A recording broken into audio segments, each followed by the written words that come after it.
Super super. Hi বন্ধুগণ, welcome to our channel Sanjeev Mampi blogs. আশা করি তোমরা সবাই ভালো আছো। আজ আপনাদের একটা নতুন রেসিপি দেখাতে চলছি, যেটা হলো এঁচোড় দিয়ে চিংড়ি মাছ বানানো। চলুন মাম্পি কিভাবে বানাচ্ছে এন্ড অবধি প্লিজ বুঝিয়ে থাকবেন আর রেসিপিটা দেখবেন।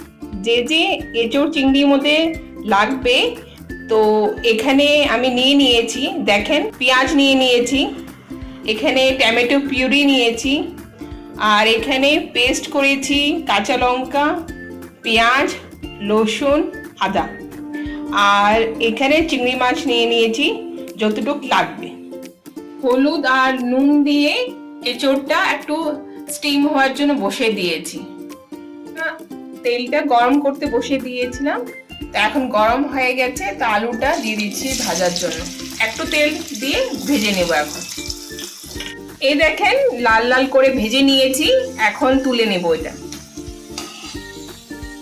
এখন চিংড়ি মাছটা ফ্রাই করতে দিয়ে দেব হলুদ আর একটু নুন দিয়ে, এটা ফ্রাই করে নেব।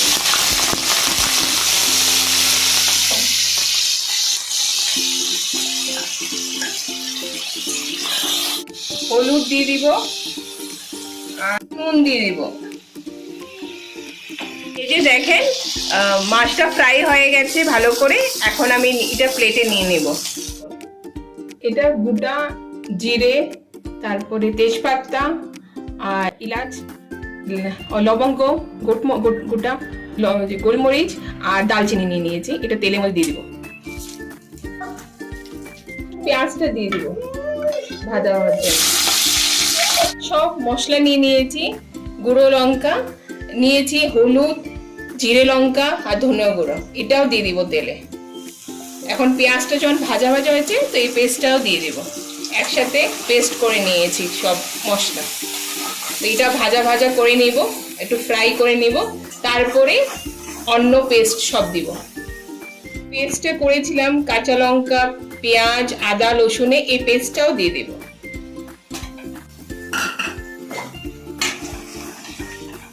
এটা ভালো করে মিক্স করে নেব, ভাজা করে নেব, লাড়াচাড়া করে নেব ভালো করে। এটা ভালো করে ভেজতে হবে, না হলে এখানে কাঁচা একটা গন্ধ থাকে, এই গন্ধটা ছাড়বে। তো ভালো করে ভাজার পরে টমেটো পিউরিটা দিয়ে দেব। ফ্রেন্ডস, এটা আমি প্রথম রেসিপিটা ট্রাই করছি, তো আমি একটু মার থেকে জিজ্ঞেস করেছি কি কেমন করে করতে হয়। তো প্রথম ট্রাই করছি, জানি না কেমন হবে, তো দেখি, ট্রাই করে ভালো হলে নেক্সট টাইম আবার বানাতে পারবো। দেখেন ভাজা হয়ে গেছে। এখন এর সময় টমেটো পিউরিটা দিয়ে দিব। এটা ভালো করে এর সাথে ভালো করে ভেজে নেব। একটু চাপা দিয়ে দিব। দেখেন ভাজা হয়ে গেছে মশলাটা। এখন আমি কাঁঠালটা দিয়ে দেব। এই সময় নুনটা দিয়ে দিব। একটু করে গরম জল দিয়ে দিয়েছি। তো এখন ভাজা একটু হয়েছে, তারপরে একটু করে যে আলুটা ভেজে রেখেছিলাম এটা দিয়ে দেব। আর চিংড়ি মাছটা আর আলুটা এখন দিয়ে দিয়েছি, একসাথে ভাজা করে নিয়েছি। এখন চাপা দিয়ে দেব। একটু করে গরম মশলা দিয়ে নামাই দিব।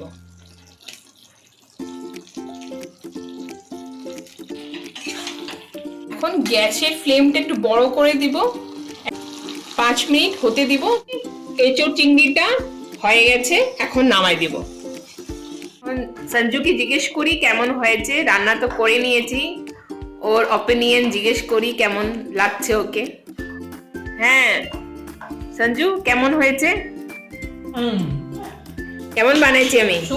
সুপার। এ হলো মানে এঁচোড় দিয়ে চিংড়ি মাছটা বানিয়েছে, যে সুপার হয়েছে। ফার্স্ট টাইম করেছি, কেমন হয়েছে বলো? খুব ভালো সত্যি বলো। অনেক ভালো হয়েছে। শুধু আমাদের এটা ব্লগের জন্য নয়, যে আপনাদের দেখানোর জন্য। সত্যি আমি মন থেকে বলছি, খুব স্বাদ হয়েছে। আর তো ওরা ট্রাই করে দেখতে পারে।